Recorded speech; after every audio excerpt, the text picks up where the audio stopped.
हापेश्वर में भगवान शिवजीनु विराट स्वरूप।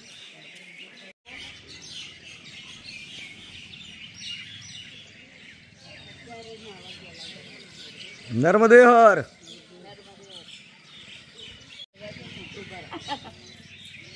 नर्मदे हर।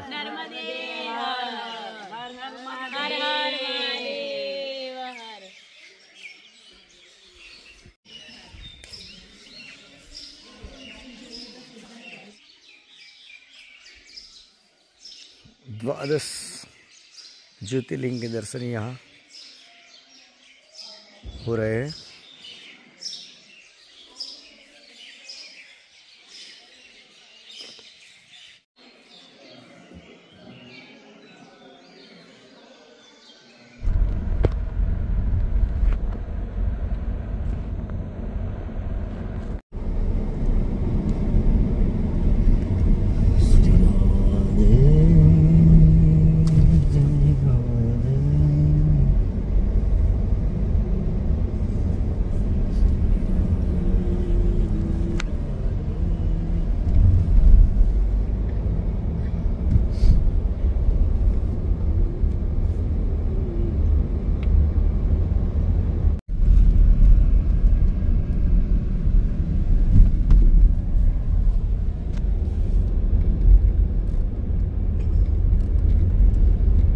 हम लोग अभी हापेश्वर से निकल के कोटेश्वर की ओर जा रहे हैं। यहाँ हम नर्मदा मैया में स्नान करेंगे, दोपहर का भोजन पाएंगे, फिर यहाँ से महेश्वर निकल गए।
नर्मदे हर।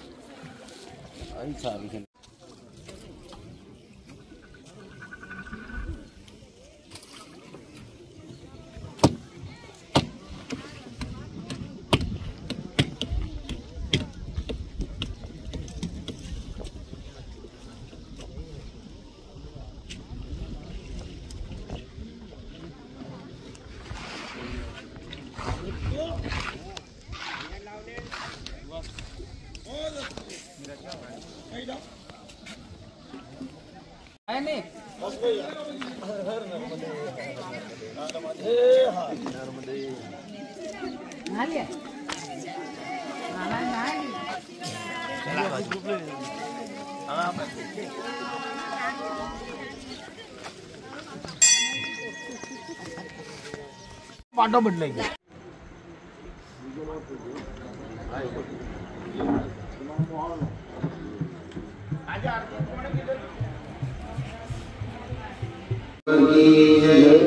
ओम नमः पार्वती पतये हर हर महादेव। जय जगदानंदी जय जगदानंदी ब्रह्मा हरिहर शिव शंकर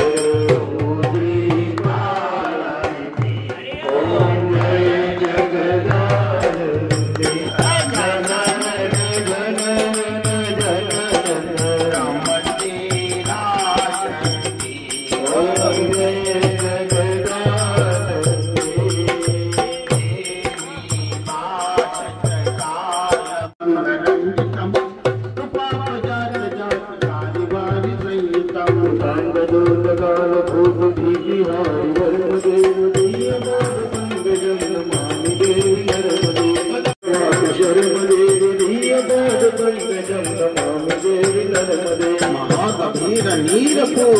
भूतलम समस्त पातकारितापदाचलम जगन्मये महाभये मृकुंड शूनुहरमदेव धीयबाध पंकजं नमामि देवी नरमदेव गतं तदैव मे वयं कदम्बु वीक्षितं यदा मुकुन्द सूनुका पुराणसेवि सर्वदा नरभवाब्धि जन्मजं भवाब्धि दुःखवरमदेव धीयबाध पंकजं नमामि देवी नरमदेव लक्ष लक्ष लक्ष सुरासुरादि पूजितं लक्ष नीर धीर धीर जय हनुमान ज्ञान गुण सागर जय कपीश लोक उजागर रामदूत अतुलित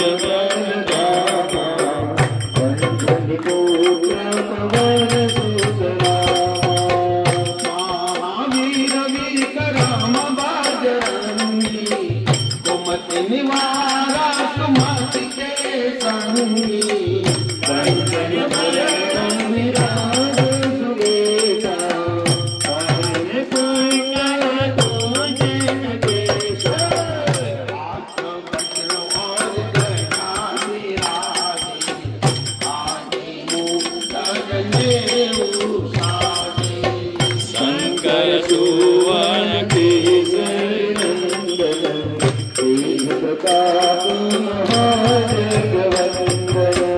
विद्यावा भय बदक्षा करो एकादुर राम काज करे मजो ओ आतुर प्रभु दारिद्र सुनीले बोरसिया राम लगन सीता मन रसिया सोमनु पतरि सियाई दिखावा विकट रूप धरि लंक जलावा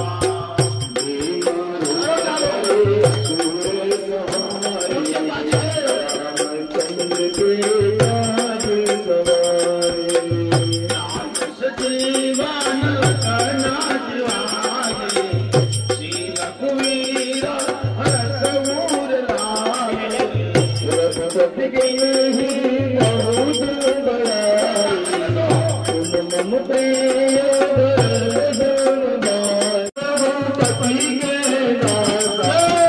तुम्हारो भजन राम को पावे जन्म जन्म के दुख बिसरावे संत काल रघुवर दूर जाई जहाँ जन्म हरे भक्त कहाई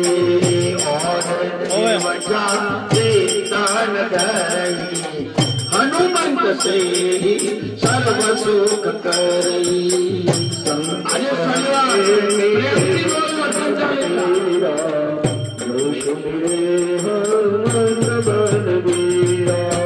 जय जय जय हनुमान गुसाई कृपा करो गुरुदेव की नाई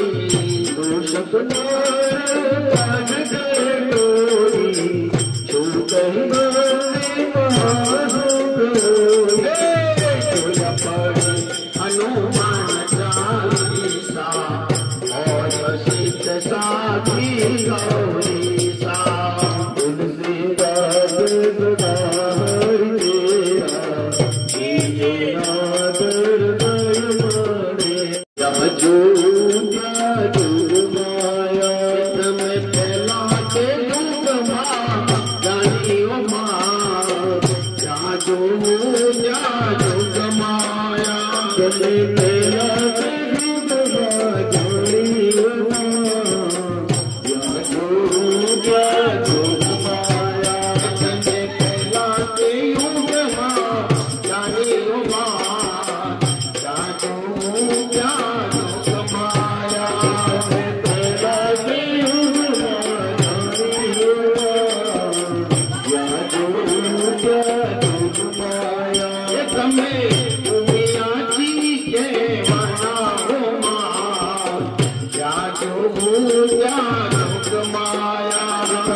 અહીંયા અહલ્યાબાઈનું રાજમહેલ છે.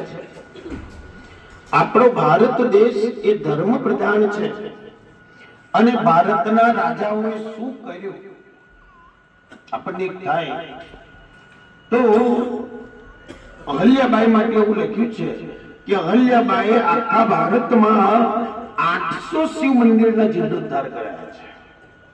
કેટલા? 800. જે કુરુક્ષેત્ર આવ્યા હતા પરિક્રમા આપણી યાત્રામાં, એને ખબર હશે કે કુરુક્ષેત્રમાં પણ જે મંદિર હતું એ પણ અહલ્યાબાઈનું બનાવેલું. તો આપણે એવા મહાન સ્થાનમાં આવ્યા છે. અહીંયા ઘણા બધા મંદિરો છે અને એથી વિશેષ તો જ્યારે આપણે સવારે ઘાટ જોઈશું ને ત્યારે સાહેબ આપણી બુદ્ધિ કામ નહીં કરે ત્યાં કયા આર્કિટેક્ટ એન્જિનિયરની ડિઝાઇન હશે કે 100 ગ્રામ રેતી સિમેન્ટ વગર આ પથ્થરો ગોઠવ્યા છે, કાળા પથ્થરો. એનો મેલ અહલ્યાબાઈના વખતથી અહીંયા પાર્થેશ્વર ચાલે છે. પાર્થેશ્વર એટલે માટીના શિવલિંગ. આજે કેટલા વર્ષો થઈ ગયા વિચારો. એ અહલ્યાબાઈએ ફંડ મૂક્યું છે અને એના વ્યાજમાંથી અહીંયા નિત્ય પાર્થેશ્વર સેવા થાય છે. તો આપણે બે જગ્યાએ આ દર્શન થશે. અહીંયા મળ્યા એવા જ મમલેશ્વરમાં મળશે, ત્યાં પણ નિત્ય પાર્થેશ્વર થાય છે. અહીંયા અહલ્યાબાઈની સ્મૃતિ છે, એનો રથ છે, એના શસ્ત્રો છે, એની ગાદી છે અને આખું એક આનું પિક્ચર પણ ઉતરેલું છે મહિષ્મતી રાજાનું વગેરે. પણ માં નર્મદાની આપણા રાજાઓએ બહુ ભક્તિ કરી છે કે જેમ જેમ આપણે આગળ જઈશું તેમ તેમ એક એક નદીઓના ઘાટ, એક એક નદીઓની જે વ્યવસ્થા જે તે સમયે એમને ગોઠવીને ગયા છે એ જ છે.